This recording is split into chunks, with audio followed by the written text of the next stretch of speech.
Right now on KGW News, Portland police arrest 4 people during another protest outside the ICE facility on the South Waterfront. Meanwhile, we take a look at the No Kings demonstrations here locally protesting the Trump administration's immigration enforcement. Then police capture the man accused of carrying out a political assassination in Minnesota. What we're learning about the suspect later today. And we care for our cattle, we care for our people, we care for the land, and we're going to continue to do what's right by those 3 things. We go behind the scene of Oregon's dairy industry to see how one local farm is producing milk in this week's Fresh from Oregon. Your news at noon starts right now.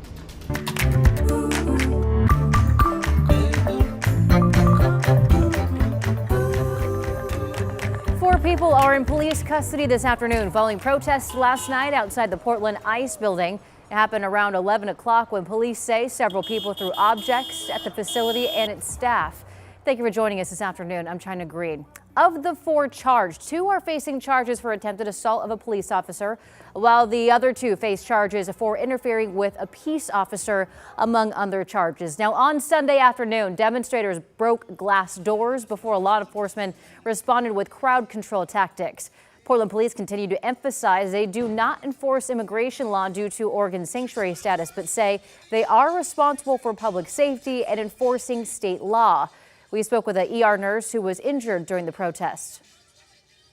I was out there in t-shirt and shorts and a bullhorn and nothing else, on the sidewalk speaking up to the people that were in the building, and didn't get much out before there was a blinding flash in my left eye. Portland Mayor Keith Wilson says 2 Portland police officers were also injured in a riot at the facility on Saturday.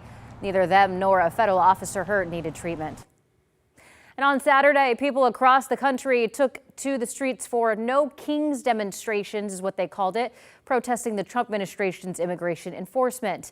This video is from Seaside, just one of several protests around Oregon. Viewers from Canby also sent us photos and videos from their protests, and there were also smaller protests in smaller communities. This photo was taken in Heppner, a town in eastern Oregon with a population of about 1,400 people. Celine Stevens attended 2 different rallies in Portland and Vancouver to speak to protesters. It's really horrible, like they're tearing families apart. It's just the cruelty. The inhumanity. No Kings rallies took place all over the country Saturday, a national day of action in response to the Trump administration's immigration policies. Show me what democracy looks like. And what protesters describe as recent injustices and atrocities. And they're just like grabbing people out of their cars or out of work and just catching them off guard, and it's scary. They're just trying to support their family and be safe, and they don't get any of the benefits of contributing to our financial and economic system. Recent immigration arrests like what's been seen in Portland and larger raids that have led to protests in places like Los Angeles that's involved deploying the National Guard and Marines in response are top of mind for many.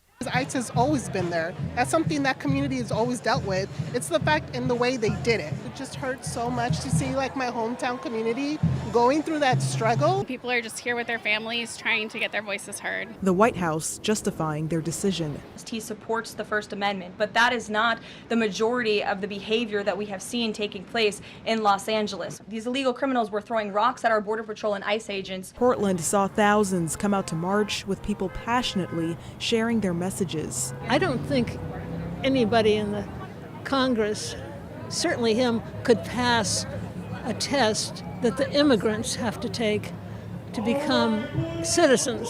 I don't think they know anything about the Constitution. What I see now is people's constitutional rights being stomped on. I am Latina, so I think it's the only thing that I could do right now is just show up. The importance of standing together was a common theme at the rallies and an ask for everyone to be treated equally. There weren't papers when, the pilgrims came here, so I don't know why, especially like when someone's brown, like why they have to be targeted for that. Celine Stevens, KGW News. All right, headed over to Rod Hill for a look at your forecast. Some rain in the forecast. Yeah, actually rain happening right now. Oh. Once you get east of the Cascades. Here's the radar.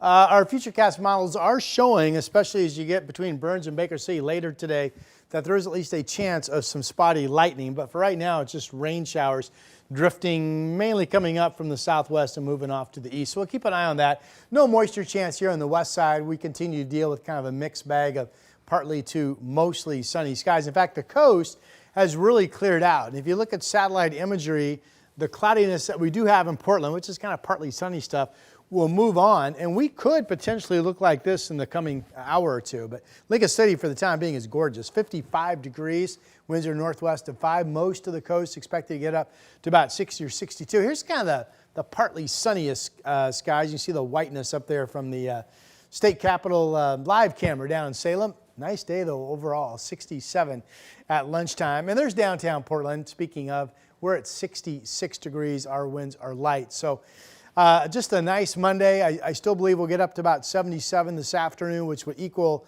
Father's Day. It's high temperature here in Portland, and then a nice evening for you, 70 degrees at 8 o'clock.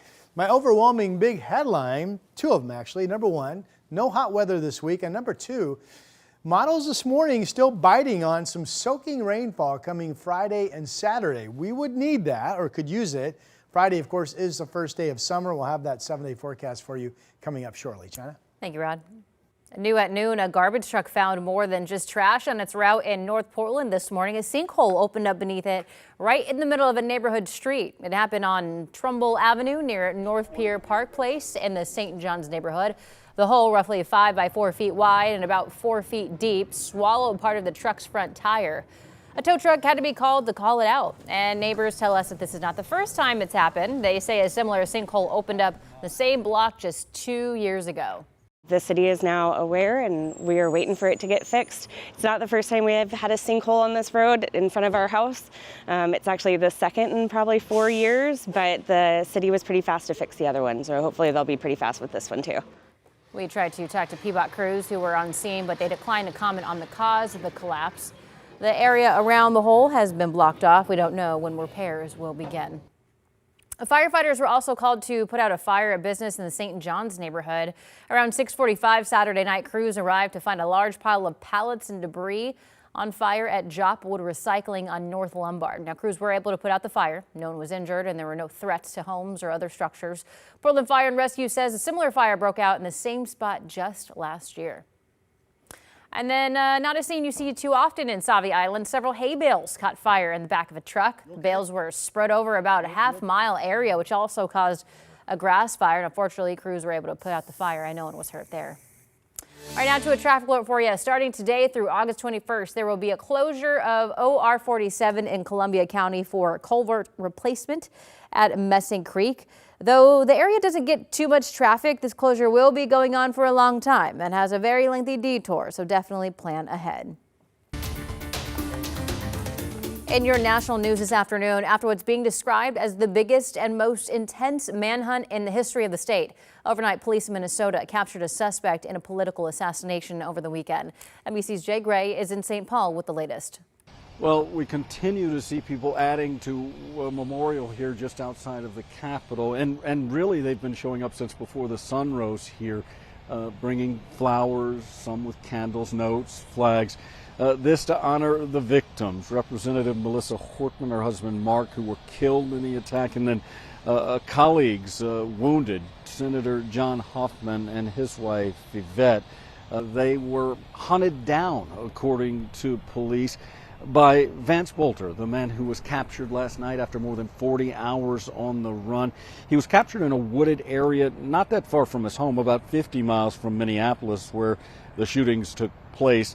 The first break in the case came when police found a car that they believed he had used after the attacks abandoned along the side of the road there. And then as they were out and investigating that and pulling evidence from that vehicle, they said that they got a tip from a neighbor who said they thought they saw him running through the forest. And that's when they began to assemble a huge team of officers, federal agents. They stalked the suspect through the woods using drones at times, a chopper with infrared locators on board, and they continued to narrow in and finally made their move just after nightfall, arresting the 57-year-old. He was called out of the woods and told to crawl to officers. He did have a weapon at the time of his arrest, but we are told that there was no confrontation between law enforcement and the suspect here. Things moving very quickly on the legal side of this as well. We are told that Belter will have his first day in court on this case later this afternoon. So a lot of relief, obviously, that he has been captured here, but still a lot of grief for so many in the Twin Cities as they work through what's happened. That's the very latest from here in St. Paul. I'm Jay Gray, NBC News.